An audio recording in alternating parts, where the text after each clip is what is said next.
Comment créer un sous-domaine sur OVH et comment créer un site multilangage pour WordPress? C'est ce que nous allons voir dans cette vidéo. Bonjour, je m'appelle Marc. Si vous aimez cette vidéo, n'hésitez pas à la liker, à commenter et à partager. Et n'hésitez pas à cliquer sur le lien qui se trouve sous la vidéo pour accéder à un atelier gratuit qui va vous permettre de démarrer votre blog et votre business sur Internet. Et n'hésitez pas non plus à venir faire un tour sur webmarketingdebutant.fr. On y parle marketing et si vous vous inscrivez à la mailing list, vous aurez un conseil quotidien pour votre business en ligne.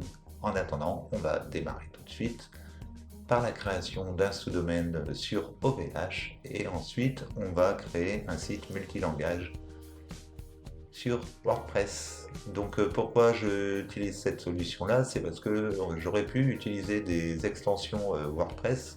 Le seul truc, c'est que lorsque l'on demande une traduction du site, ça revient extrêmement cher. Donc on va faire la traduction par nous-mêmes. Ça va être un peu plus long parce qu'il va falloir refaire le design du site, mais comme j'ai pris un design commun, en fait c'est juste un template commun. Donc on va juste importer et exporter le contenu et on fera la traduction ensuite. Donc on n'en est pas là, pour l'instant on va démarrer par la création d'un sous-domaine sur OVH. La première chose que l'on va devoir faire, c'est se connecter en FTP sur notre serveur pour pouvoir créer un dossier qui va comprendre les fichiers de destination. Donc pour ça, il faut vous connecter avec FileZilla. Donc on va aller voir tout de suite comment aller récupérer les identifiants de FileZilla. Donc pour ça, on va sur OVH. Ici, vous allez vous connecter à votre compte. Une fois que vous êtes connecté à votre compte, on va choisir l'option Web. Donc l'option Web se trouve ici, on clique dessus.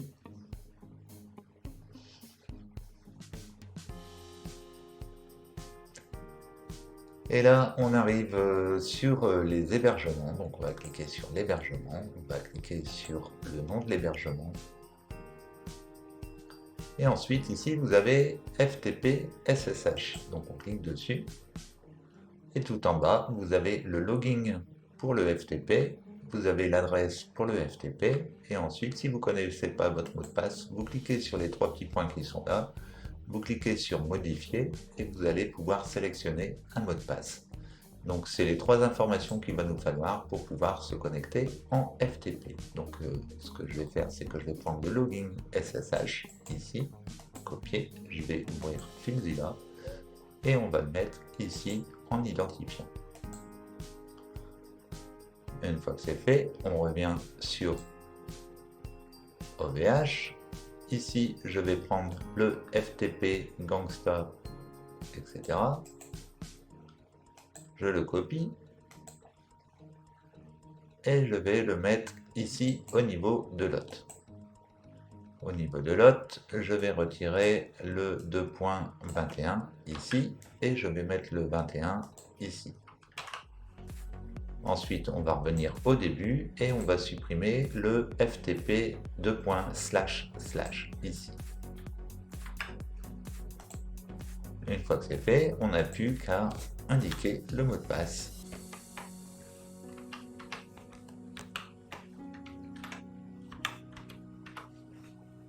Et on peut se connecter. Donc là, je vais marquer OK. Donc une fois qu'on est connecté, on a les dossiers qui apparaissent. Ici, on a les serveurs distants, donc on a les emplacements des serveurs distants, et on a ici les fichiers, le déploiement des différents fichiers. Donc ce que je vais faire, je vais aller directement sur le dossier dans lequel je veux créer mes dossiers pour le langage. Ici, il s'agit de mon dossier site de niche, dans lequel on va retrouver le site de niche pour lequel je vais faire des nouveaux langages. Donc pour ça, je vais déployer ici, j'arrive sur Vente en ligne, ici, donc je vais sélectionner. Une fois ici, on est à l'intérieur des dossiers. Donc ce que je vais faire un clic droit et je vais créer un dossier. Donc ce dossier, je vais l'appeler, admettons, EN pour anglais. Et je vais enregistrer. Donc on a notre dossier qui est ici, un EN. Donc on peut comme ça créer différents dossiers. Moi personnellement, avec le site que j'ai là, je vais en créer plusieurs. Donc il y aura de l'italien. Et ensuite il y aura donc on a le français, l'italien, l'anglais, l'espagnol. Et enfin, on aura le portugais. Donc on se retrouve bien avec les différents dossiers. Ici on a EN, ES, IT, PT, voilà. Donc après, si on veut un peu plus de clarté, on peut créer un dossier et les mettre également à l'intérieur de ce dossier. C'est-à-dire que par exemple, on pourrait créer un dossier qui se nommerait... est-ce qu'il y a un dossier langage ici? Alors, je vais regarder déjà s'il y a un dossier langage. Non, langage non. Donc je vais faire ici. Je vais créer un nouveau dossier et je vais l'appeler langage. Et je vais faire OK. Notre dossier langage est ici, donc je vais mettre tous les autres dossiers à l'intérieur. Comme ça, ça sera un peu plus propre au niveau de nos dossiers. Ici, quand on va sur langage, on va retrouver comme ça toutes les différentes langues de notre fichier vente en ligne. Donc ce qu'il faut maintenant, c'est bien se souvenir en fait de l'URL. Ici, on a l'URL du site distant. Donc c'est ce qu'on va devoir faire pour pouvoir indiquer les différentes langues au niveau du serveur. Donc ici, on est bien sur le serveur distant. Ça veut dire que les informations que l'on a mis là sont bien en ligne. Si, admettons, je vais ici, je mets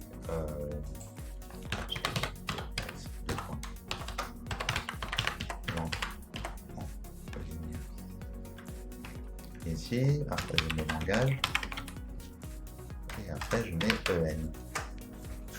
On se retrouve bien avec un dossier vide. Donc on a bien notre dossier qui est créé sur le serveur distant.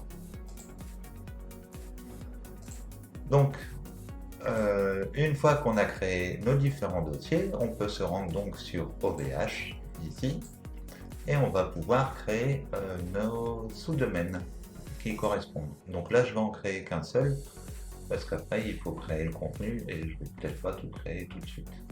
Mais vous allez comprendre comment il faut faire ensuite pour le reste.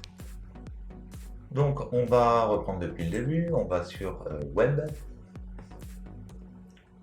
Ça, c'est pour que vous compreniez bien, je préfère reprendre à chaque coup depuis le début. Donc, on va sur Web. Ensuite, on choisit Hébergement. On va choisir donc notre hébergement. Et une fois qu'on a choisi notre hébergement, on a ici l'onglet Multisite. Donc, on clique dessus. On va retrouver l'ensemble des différents sites qui sont présents sur le serveur. Ici, vous pouvez voir que j'en ai plusieurs. Ils ne sont pas tous actifs, mais j'en ai plusieurs. Et donc, je vais sélectionner ici sur le côté ajouter un domaine ou un sous-domaine. Et ici, on va sélectionner le domaine principal pour lequel on veut créer notre sous-domaine. Donc, un sous-domaine, en fait, je ne vous ai pas expliqué ce que c'était qu'un sous-domaine, donc je vais remettre une adresse. Alors, un sous-domaine, c'est, admettons, vous avez une adresse internet qui est comme ici, donc ça serait https vente en ligne.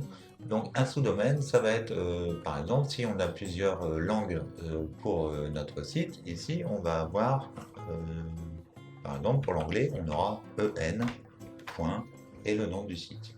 Pour l'italien, on aura un autre nom de domaine qui sera IT et vente en ligne. Alors évidemment, le nom qu'on a ici, on peut mettre n'importe quoi. Et comme j'ai mis ces abréviations qui correspondent à ce que Google comprend, je vais les garder, ça sera aussi simple, ça ne sert à rien de partir dans des trucs compliqués. Donc voilà à quoi ça correspond un sous-domaine. Donc ça appartient au domaine principal, mais c'est une sous-partie du domaine, donc c'est un sous-domaine. Donc maintenant que ces explications sont faites, vous choisissez donc au niveau de vos OVH le domaine pour lequel vous voulez créer votre sous-domaine. Une fois que c'est fait, on clique sur suivant. Ici, on va pouvoir indiquer le nom du sous-domaine. Donc ici, je vais mettre EN pour le sous-domaine qui sera en anglais. On a ici la dénomination. Alors ici, il nous demande s'il faut créer aussi pour le site www. Moi, non, je ne vais pas le créer pour le site www. Ensuite, il nous demande le dossier racine. Donc c'est là qu'on va retourner sur FileZilla et on va prendre cette adresse qui se trouve ici. On va revenir sur OVH, ici, on va faire un coller et on va simplement supprimer le premier slash qui est devant. Donc maintenant, on a l'endroit où est située la langue. Maintenant, il faut préciser que c'est l'anglais. Donc ici, ça sera EN. Donc ici, on indique bien que quand on va vouloir aller sur ce nom de domaine, on va rentrer dans le dossier. Alors si je reprends ici, je reviens pour que vous compreniez bien. On rentre ici dans le dossier racine, ensuite on a le dossier www, ensuite on a dans ce dossier un dossier qui se nomme site de niche. Dans ce dossier site de niche, on a un dossier qui se nomme vente en ligne, et dans ce dossier vente en ligne, on a un dossier qui se nomme langage. Et dans ce dossier langage, on a un dossier qui se nomme EN. Donc vous prenez simplement l'adresse qui est là et vous rajoutez en fait le nom qui a ici le dossier pour descendre à l'intérieur. Donc maintenant que ça c'est fait, hein, on ne va pas y passer non plus 6 heures, ici vous allez activer l'IPv6, donc ça c'est une suite à l'IPv4. Donc c'est une meilleure option pour les IP. Ne cherchez pas à comprendre, il faut l'activer.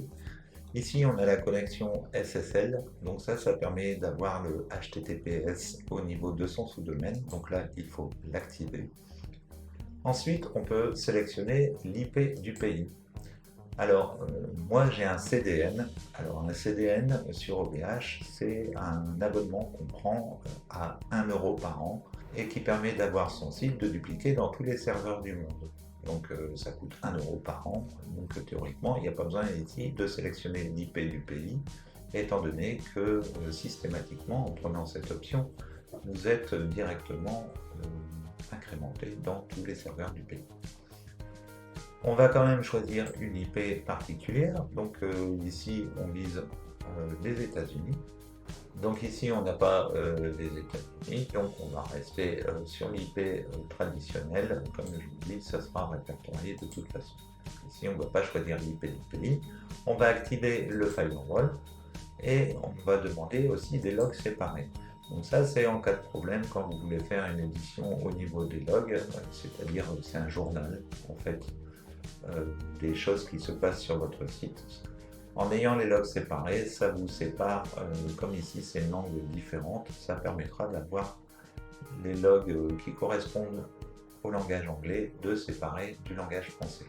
Donc ici, faites ça, bien que moi je ne les ai jamais utilisés, mais bon, faites ça, au moins c'est fait correctement dès le départ. On sélectionne le domaine pour lequel on veut des logs séparés, donc ici ça sera ventenligne.net et on applique sur suivant. On arrive sur le récapitulatif de nos actions, donc maintenant on va prendre la configuration automatisée, on va cliquer sur valider.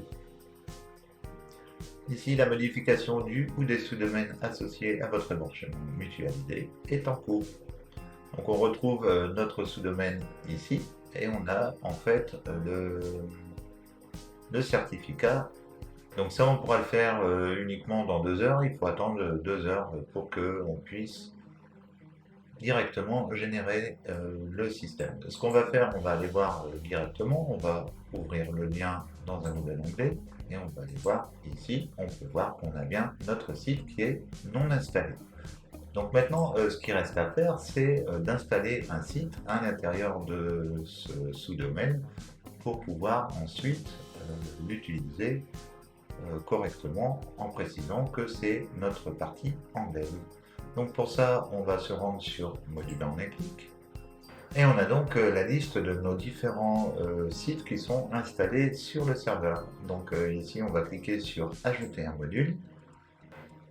On arrive sur l'onglet Ajouter un module. Donc la première chose qu'il faut faire, c'est sélectionner le domaine dans lequel on veut installer le module. Ici, on va sélectionner donc EN vente en ligne. Et ensuite, on peut soit faire une installation par défaut, c'est-à-dire qu'il va nous créer une nouvelle base de données, soit on peut installer dans une base de données existante.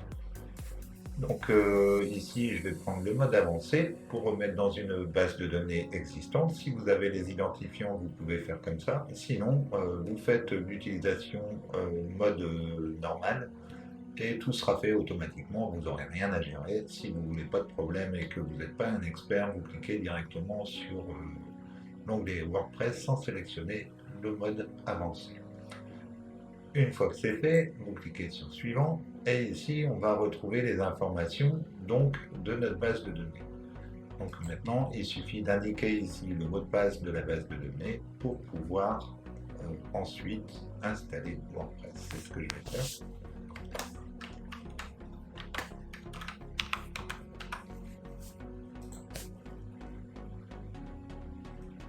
Maintenant, on peut choisir un mot de passe et un identifiant pour l'administration de WordPress. Donc ici, un identifiant et je vais mettre un mot de passe.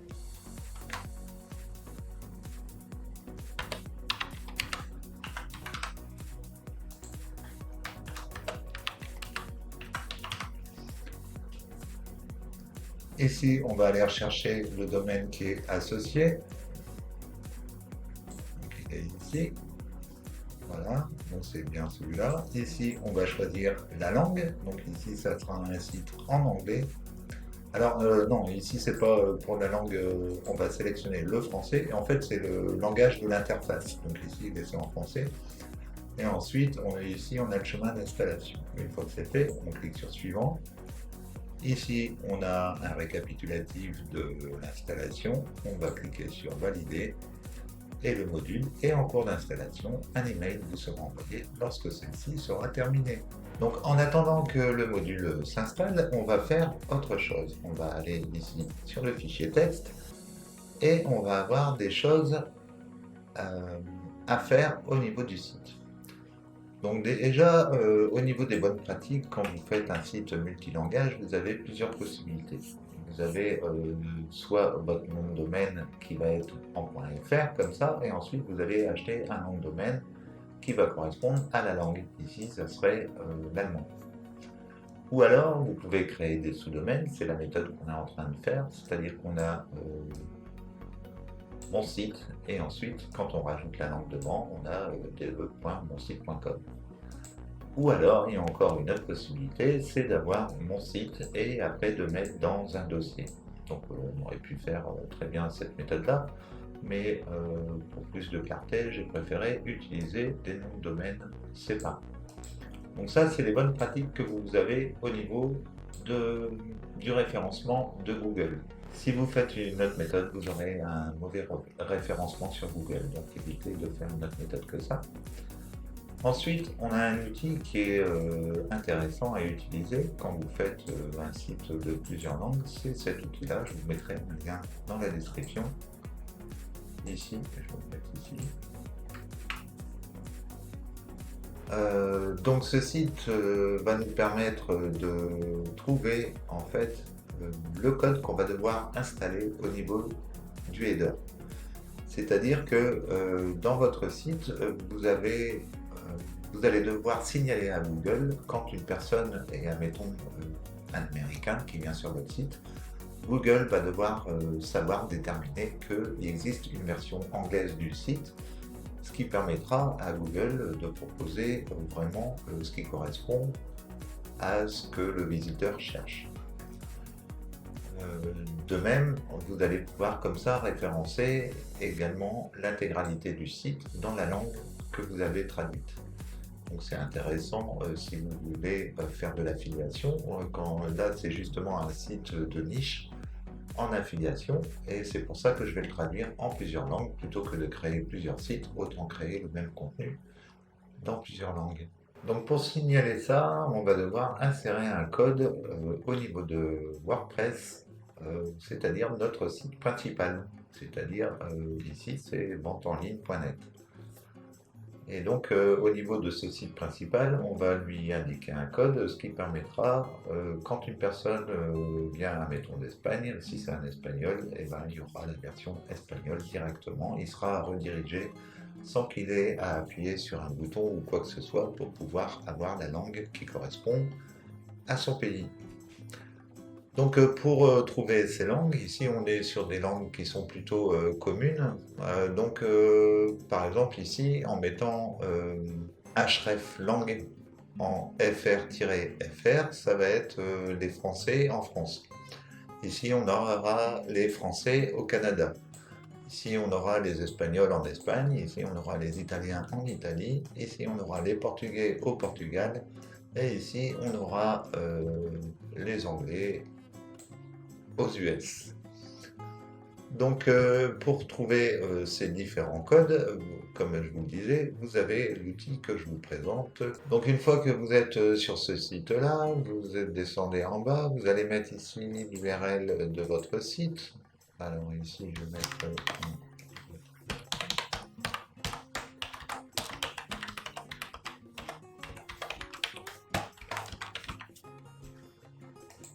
Voilà, une fois que c'est fait, vous sélectionnez une langue. Donc ici, on peut prendre, admettons,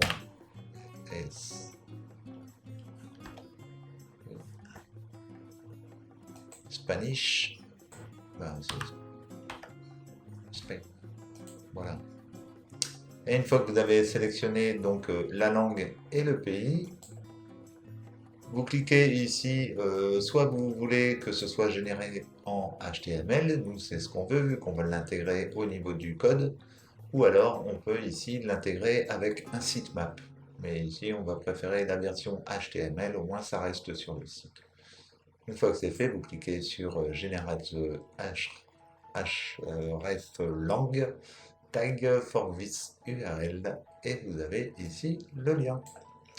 Donc ici, on est bien en espagnol pour les Espagnols. Donc comme ça, vous avez le code à venir intégrer au niveau de WordPress. Et donc c'est ce qu'on va faire. Donc ici, je vais dans WordPress, on va dans Apparence, on va aller dans Éditeur de thème. Et dans Éditeur de thème, ici, on va choisir Header. Au niveau du header, on va rechercher la balise head qui est ici et la balise de fin en head qui est ici.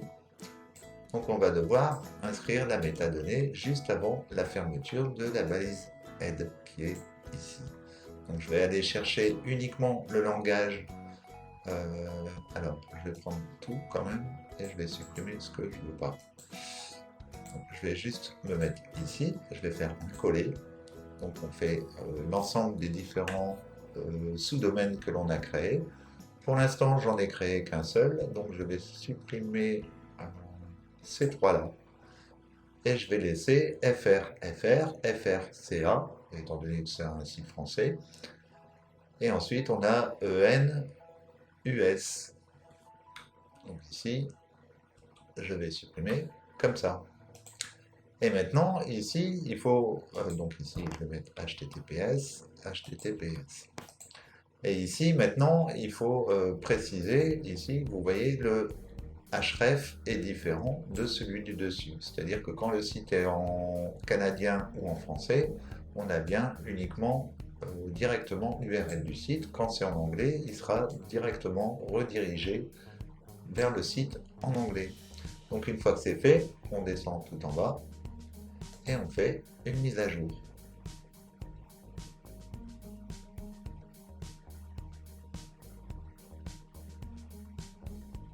Le fichier a été modifié. Donc ce qu'on peut faire maintenant, c'est partir de là. On n'a plus rien à faire ici. On a simplement fait la redirection du site principal vers le site qui va être en anglais. Maintenant, ce qu'il faut simplement, c'est venir Si, ce qu'on peut faire aussi, c'est aller ici dans... on peut continuer en attendant que tout s'installe correctement. On va aller dans Outils et on va aller sur Exporter. Ici, on va choisir d'exporter tout le contenu du site et on va télécharger le fichier d'export. Ici, donc, on va pouvoir le sauvegarder, donc on va l'enregistrer. Il se nomme WordPress 2020-10-01. On enregistre. Et une fois qu'il est enregistré, on va pouvoir comme ça venir l'importer dans notre WordPress afin de récupérer l'intégralité du contenu, ce qui nous permettra d'avoir déjà la mise en page, etc. de fait. Ensuite, il restera simplement à traduire les articles. Vous verrez que c'est rapide à faire. Donc une fois qu'on a fait ça, on a terminé. Ici, notre fichier est bien téléchargé. On en a fini avec venteenligne.net. Donc maintenant, ce que l'on va faire, on va aller voir sur Vente en ligne EN si notre site est installé. Alors, pour l'instant, il nous met uniquement en HTTP. Il faut le mettre ici en HTTP parce qu'on n'a pas encore généré la clé SSL. Donc, ici, il nous a fait la redirection quand même vers le domaine. Donc on arrive quand même sur le site. On peut voir que on a un nouveau WordPress qui est installé. On va pouvoir maintenant aller au niveau du panneau d'administration. Donc ici on va marquer WP Admin. Alors pour l'instant, je ne vais rien pouvoir faire. Il me bannit mon IP automatiquement et parce qu'il n'y a pas confiance au site que je mets. Donc ce qu'on va faire, c'est qu'on va aller générer nos certificats. Ici, je vais marquer OVH. Et on va aller voir si on peut aller générer nos certificats. Donc, on va aller sur mon compte client. Et une fois qu'on est connecté, on va aller sur Web. Ensuite, on retourne sur Hébergement. On va sur notre hébergement. On va aller ensuite sur Multisite. On va sélectionner notre hébergement qui est ici et on voit qu'on a à générer. Donc on va essayer de régénérer le certificat et on va voir s'il va réussir à nous générer notre certificat. Donc maintenant il reste simplement à attendre qu'il a fini sa régénération de certificat.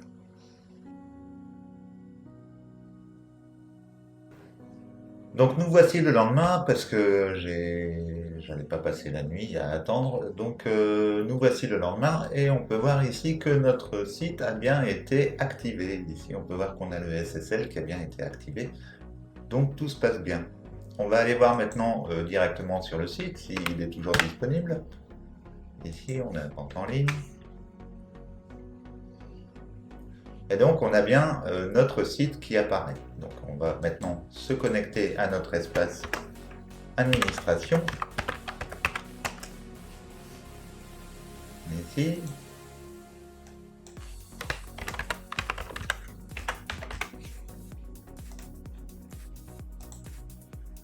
Et on arrive bien sur l'interface de WordPress. Donc c'est un WordPress tout à fait classique. Si on ouvre ici, on arrive directement sur l'interface.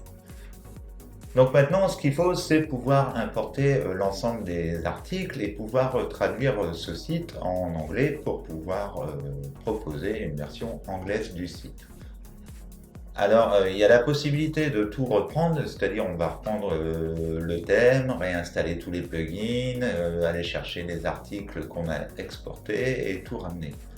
Mais on va essayer une autre technique qui est quand même beaucoup plus simple, c'est de reprendre directement le site en français et de récupérer tout le contenu d'un seul coup. La seule chose qu'on ne va pas récupérer, bien entendu, ça va être les articles qu'il faudra importer parce que forcément, on a changé de table de base de données étant donné qu'on a mis une nouvelle version de WordPress. Donc pour ça, on se rend sur FileZilla. Donc on arrive sur FileZilla, ici on peut voir on a Vente en ligne. Donc quand on sélectionne Vente en ligne, on a tout le contenu du site qui est juste en dessous, ici.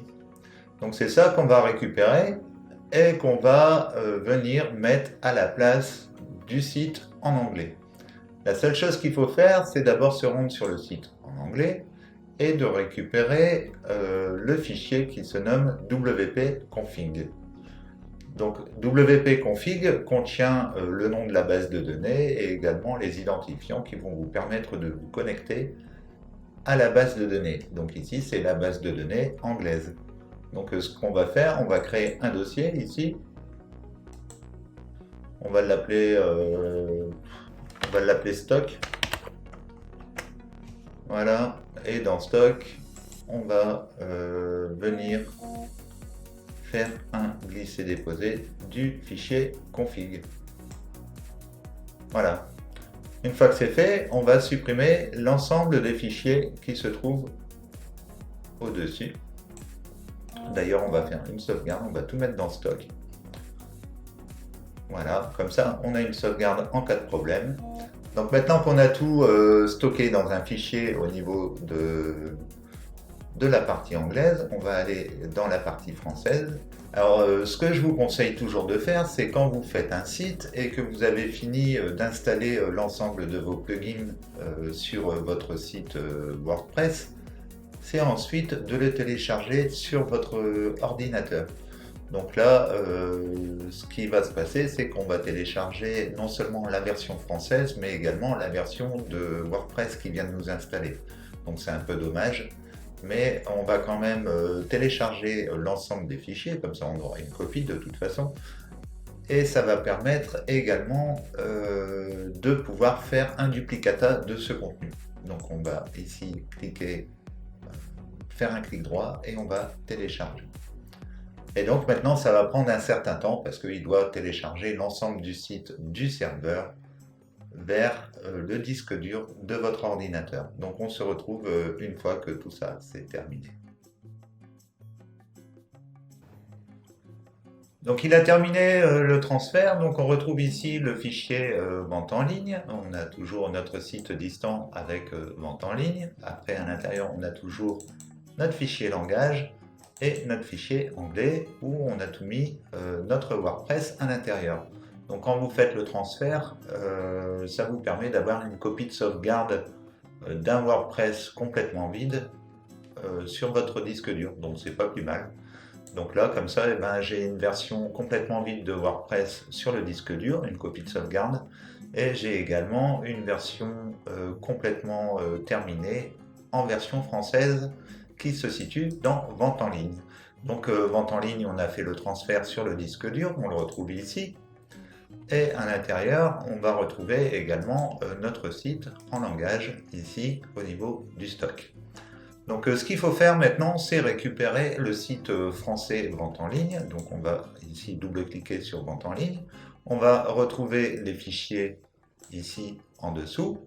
Et on va les transférer dans le fichier anglais qui se situe ici. Alors attention, il ne faut pas les transférer dans le fichier stock. Rappelez-vous, le fichier stock, c'est simplement une sauvegarde de l'ensemble du WordPress que l'on vient d'installer. Donc on va prendre tous ces fichiers-là et on va venir les poser à la racine du site. Alors ne faites pas la bêtise de reprendre le fichier langage, sinon vous allez reprendre un deuxième WordPress que vous allez réinstaller à l'intérieur et on n'en a pas besoin. Donc ça va vous faire perdre du temps pour rien. Après il y a d'autres fichiers qu'on va supprimer ensuite, mais là par plus de commodité, on va prendre l'ensemble des fichiers sauf le fichier langage. Donc on sélectionne les fichiers sur le disque dur et on vient les déplacer sur le disque distant. Et là, ici, on peut voir que le transfert est en train de se faire. Donc je vais attendre que le transfert soit terminé et il nous faudra mettre également le site. Je peux peut-être le mettre directement ici, administration, en même temps.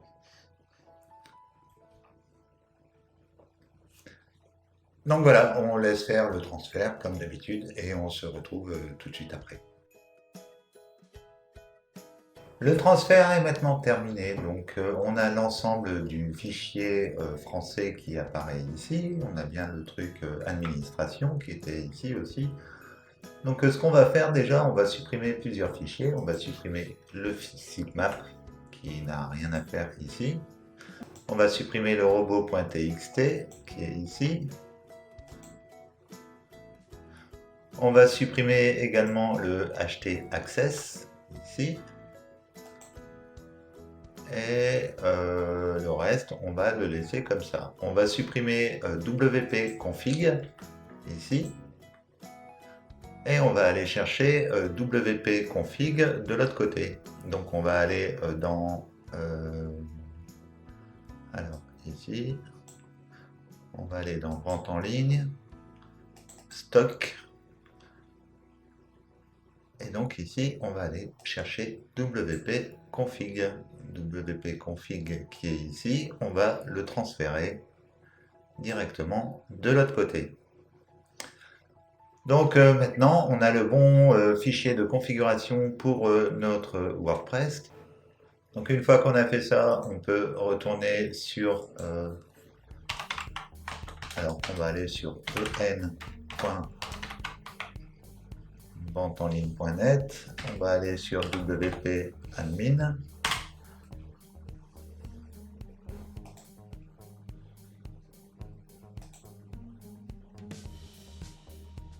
Et on va aller ici au niveau de apparence et éditeur de thème. Alors, le thème n'existe pas, donc on va importer le thème. Apparence thème.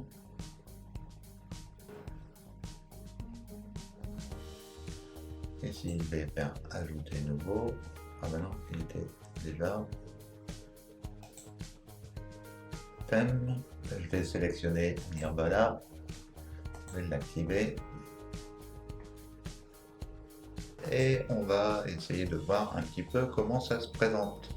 Donc à l'heure actuelle, si on fait comme ça un clic droit et qu'on fait ouvrir, là on est bien sur la version anglaise, EN. On arrive ici sur la version traditionnelle, on n'arrive pas sur le EN.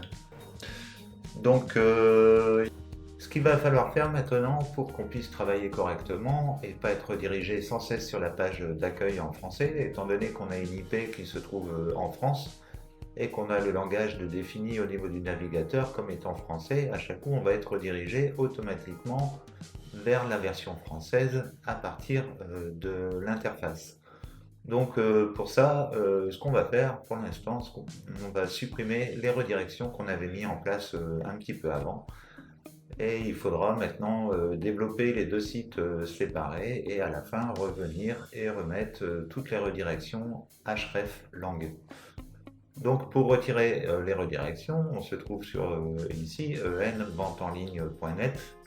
On va aller sur apparence, éditeur de thème. On va choisir le header. On a ici les trois redirections, on va les sélectionner. Je supprime. On descend tout en bas et on met à jour. Et on va faire la même chose sur vente en ligne tout court. Donc on va ici, on va sur apparence, éditeur de thème. On descend, non on descend pas, on va sur header. Ici on a les trois lignes, on va sélectionner les trois lignes, on les supprime, on descend tout en bas et on met à jour. Comme ça, maintenant, les deux sites sont bien séparés et on n'aura pas de problème de redirection. Donc, quand on ira sur l'administration de EN WordPress vente en ligne, enfin EN vente en ligne, on n'aura pas une redirection qui sera faite automatiquement vers la version française.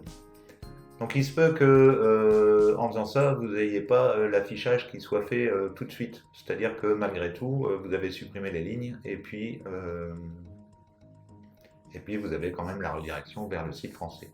Donc dans ce cas-là, ce qu'il faut déjà dans un premier temps, c'est vider le cache, et après il faut peut-être patienter une heure ou deux, c'est peut-être au niveau des DNS. Donc voilà, on va revenir sur l'accueil, on revient au tableau de bord. Ici, on peut voir que la version qu'on a installée, pour l'instant, elle contient aucune page, et on peut voir qu'on est complètement vierge à ce niveau-là. Et donc ce qu'on va pouvoir faire déjà, étant donné qu'on a tout importé, c'est déjà aller au niveau des thèmes. Donc on va dans apparence, on va dans thème. Vous sélectionnez le thème que vous aviez installé sur la version française de l'autre côté. Donc vous sélectionnez bien votre thème. Et une fois que vous avez fait ça, vous pouvez vous rendre aussi sur les extensions, ici, et on retrouve toutes les extensions que vous avez sur votre thème. Donc l'avantage, c'est que comme ça, vous n'avez pas à tout installer, tout est fait automatiquement, vous n'avez pas à vous prendre la tête. Donc vous gagnez quand même pas mal de temps. Donc ce qu'on fait ici, on fait simplement un clic ici, et ici, on va faire activer, et on va faire appliquer.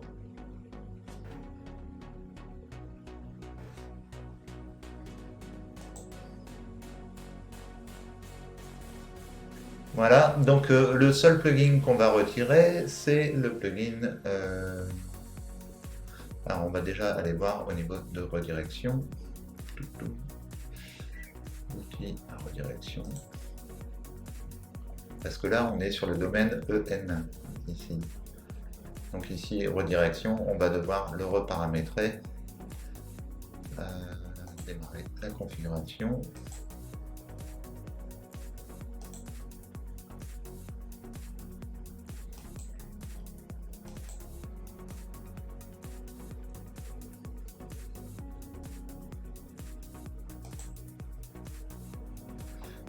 Et donc voilà, comme ça on a installé le plugin redirection. Après je ne sais pas s'il faudra reparamétrer l'ensemble des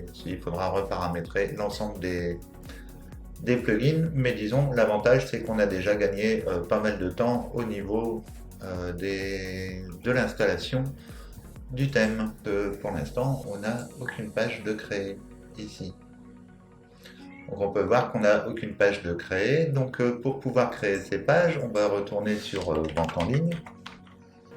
Donc nous voici sur Vente en ligne. Ce qu'on va faire, on va aller sur Outils, on va aller sur Exporter et on va aller sélectionner les pages. Parce que moi, le site que j'ai là, c'est un site de niche qui ne comporte que des pages.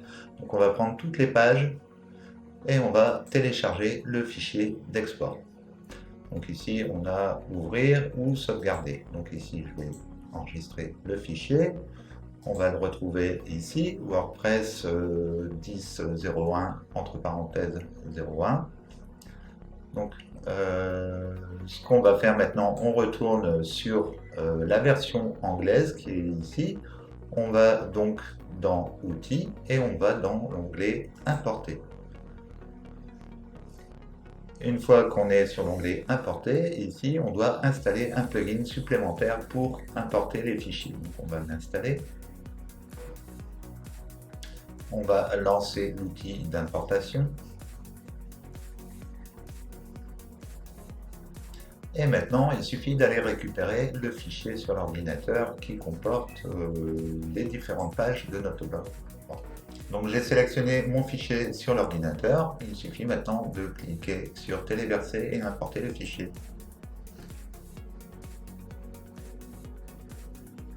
Voilà, ici importer l'auteur.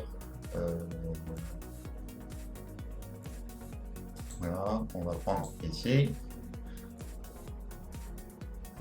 Téléverser et importer les fichiers joints, on va cliquer ici et on va cliquer sur envoyer.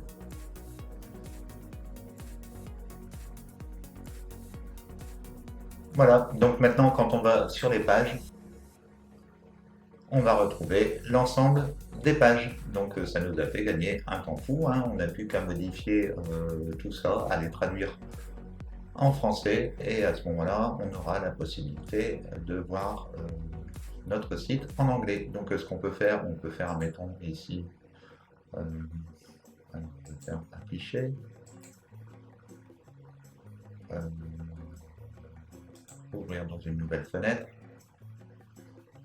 On peut voir qu'on est bien sur la version anglaise ici, qu'on a bien tout ce qui est template du site, on a bien toutes les images, on a tous les articles.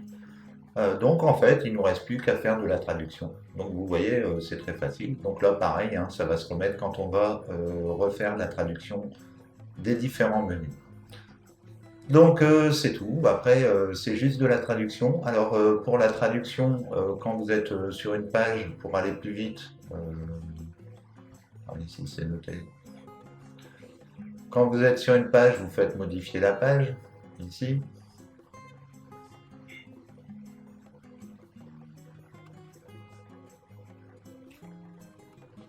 Voilà, et quand vous êtes sur la page, vous faites une prévisualisation, donc vous allez cliquer ici sur l'onglet prévisualiser, dans un nouvel onglet. Donc comme ça, vous avez la page d'origine et vous avez la page affichée. L'avantage d'afficher la page, c'est que ici, vous allez pouvoir sélectionner le texte comme vous voulez ici, chose que vous ne pouvez pas faire ici. Vous ne pouvez pas sélectionner plus. Donc si vous faites bloc par bloc, ça va être super chiant et ça va être super long. Donc après, quand vous avez la page qui est comme ça, vous avez juste à prendre votre texte. Alors je vais prendre un texte. Hop, ici, je prends le texte. Voilà, bon, mettons, je vais jusque là. Je fais un copier, je vais ici, je fais DeepL, je fais un coller.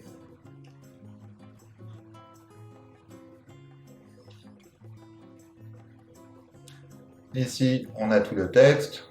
Il suffit de tout prendre. Ici, vous faites un copier. Vous revenez dans votre article ici au début. Vous allez conserver l'image. Vous faites un plus. Vous ajoutez un paragraphe. Et ici, vous faites simplement un coller.